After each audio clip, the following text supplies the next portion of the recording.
Griff, you've done great today. This is Griff, and this is his roadmap to success. Now, because he has a problem with sitting, his guardian is going to check and see if there's a problem with his tail or perhaps his back legs. I suspect that he might have had something broken a long time ago because he sits, but not on command, and it's difficult, not difficult for him, but he has an aversion to doing it. Also, as you saw in the video above, he likes to pee in a very unusual way. I've never seen a dog pee doing a handstand, and that tells me there's something going on with his hindquarters. I'd like the guardian to really put an emphasis on passive training for him.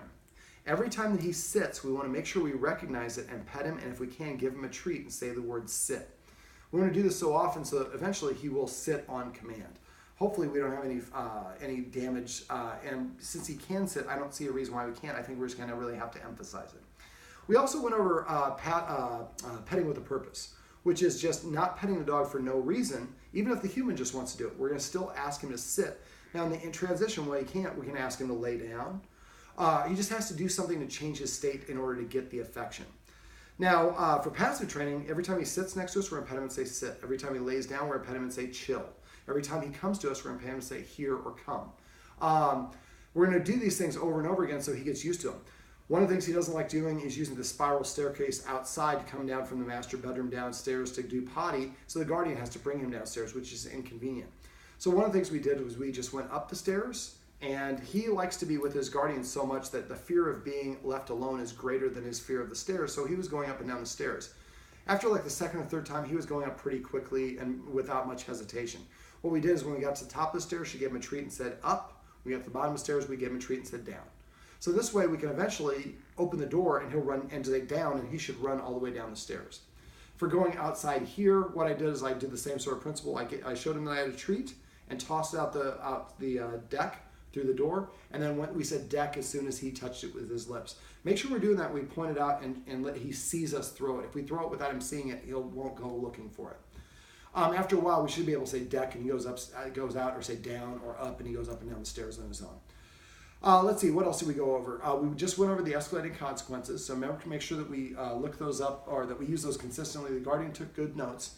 But for any of these things, for passive training, petting with a purpose, escalating consequences, you can go structured walk. We can go to doggoneproblems.com, click dog training tips. On the right side of the page is a search box. You can type in escalating consequences, and a bunch of videos will come up where I show sessions that I have a video that I embed that has something about escalating consequences or petting with a purpose or whatever it is. Okay, so let me see, what else did we go over? The puppy playroom. I would suggest the guardian goes to, sets up a puppy play area in the guest room. There were 24-inch panels, there's 8 of them, so they're kind of bendable. You can kind of make them whatever area you want. I would recommend getting vinyl flooring, so we put that down, cut it out so it fits around the bed and the cabinet, and then we can set that up. We want him to practice being in here. As I talked in the stay video, at the end of the stay video, we talked about helping the dog practice being alone. Now we can help them practice this by putting them in a stay and going to the bathroom or other things like that, but we can also help them practice by putting them in that puppy playroom, and while the human at first is lying on the bed watching a TV program. So we want him to be in there and start laying down in there and fill it full of all sorts of toys. So bully sticks, toys that he likes to play with, all sorts of good enrichment, so it's a positive place for him. And you're lying on the bed watching TV, so he can hear you, he can see you, he can smell you. And then eventually we want to leave the room and go get a drink of water and come back, and we leave him in the puppy playroom. And so eventually, basically what we're doing is helping him practice being alone while he knows we're still in the house, but not directly in the room with him. Eventually we want to get to the point where we can be outside of that puppy playroom for a long period of time, and he's comfortable being in there because we helped him practice while we were in the room too.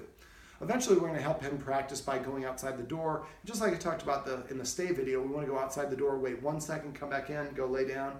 Don't let him out until he stops whining and protesting. Never let him out when he whines or protests, because that's just training him. The way to get out is by whining or protesting. Never lift him up over the puppy playpen. Make sure he always goes to the door, otherwise he'll try to climb out of it. If he does climb out of it, let me know. I have a solution for that as well. The guardian has been not free feeding him. He eats most of his food, but he does leave some of his food in the bowl. And what she's been doing is picking up the whole bowl. That's looked at as taking away the food. So what I would do is put the food down, give him permission to eat only after the human eats first. Once he gets permission to eat, as soon as he walks away from the bowl, we pick up his bowl, we dump the empty food back out, and we put the empty bowl back down on the floor. I want him to recognize the bowl is empty every time he walks by, he gets water, every time he's near the bowl. That way, when there is food in there, those 2 times a day, that's an exception. That's a rarity, and that's something that motivates him to want to eat. A lot of dogs develop eating issues because they have food in the bowl all the time, so it's not a priority. In the wild, they don't have access to that. When they find food, it's kind of like driving on the 405 out here in LA. When no one's ahead of you, you go as fast as your car possibly can.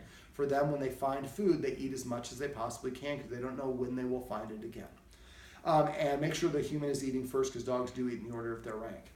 Let me see. The dog beds. We have a lot of dog beds in the house, which is great. We want to assign each one of them its own designation.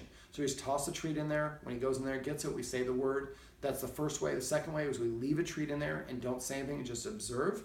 And when he gets it, we say the command word. Third way we do is lead him in there and put him into a sit eventually or a lay down and give him the treat. Now, at first is to entice him to go there. After a while, it's to reward him for going there. So if he goes and gets in the dog bed right here at our feet on his own, and I don't have a treat handy, and it would take longer than 3 seconds to get up and go get it, I might just reach over and pet him and say igloo. If he's too far away, I might just say igloo. So that way he hears the word every time he's associated with it. Remember, dogs learn through association, repetition, and good timing. So when we enforce the new rules, we need to make sure we're doing that right away, and we use those escalating consequences. Some of the rules we went over: not being allowed in the furniture for at least 30 days or as long as the problem's going on, especially as long as there's marking potential. Rule number 2 is he has to sit before we let him go in or out of a door. And not allowed to be within 7 feet of a human who's eating food.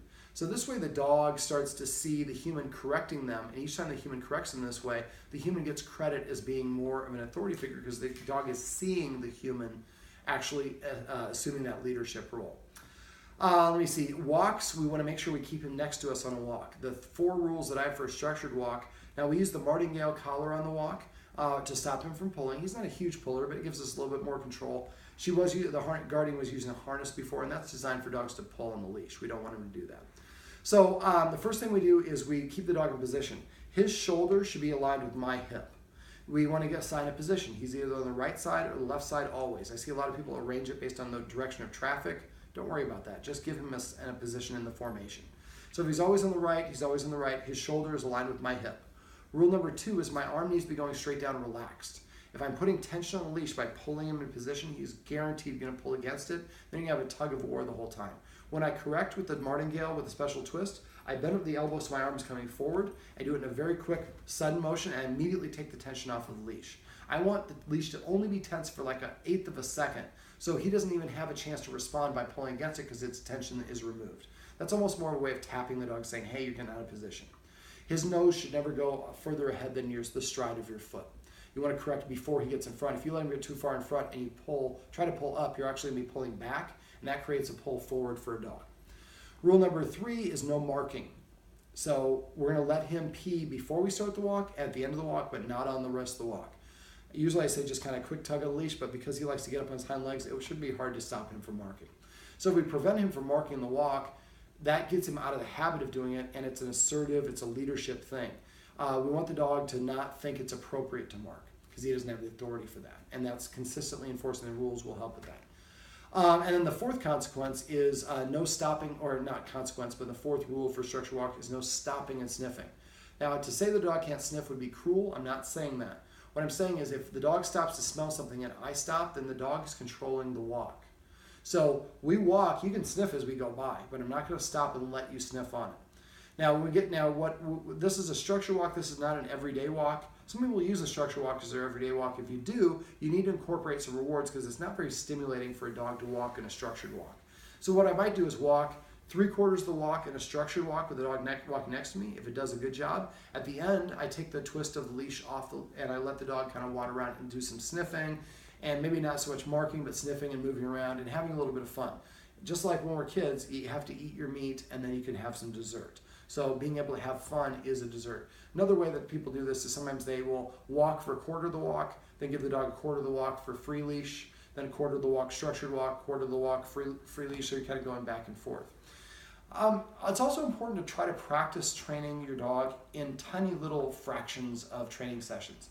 You should never train for longer than 3 minutes, but if you have a pocket full of treats and you're walking around, the dog's knit with you, just turn around and say sit, and he sits, you pop the treat in his mouth and say sit, and then you keep on walking. He's like, man, every once in a while she just stops and asks me to sit. Well, like I mentioned earlier, dogs don't generalize well. So if we help them practice sitting inside, outside, in the hallway, on the stairs, in the carpet, in the kitchen, the bathroom, he's doing it all over the place. And the more that he does it, the easier it's going to be for him to do it. So we want to make sure that we're doing that as much as possible. Same thing with lie down. And that's where passive training really comes in handy. So make sure you're recognizing anytime your dog lays down, pet it and say chill. Let me see. When the human goes out a door, the dog needs to always come out after the human. Whoever's first is the leader in the dog world.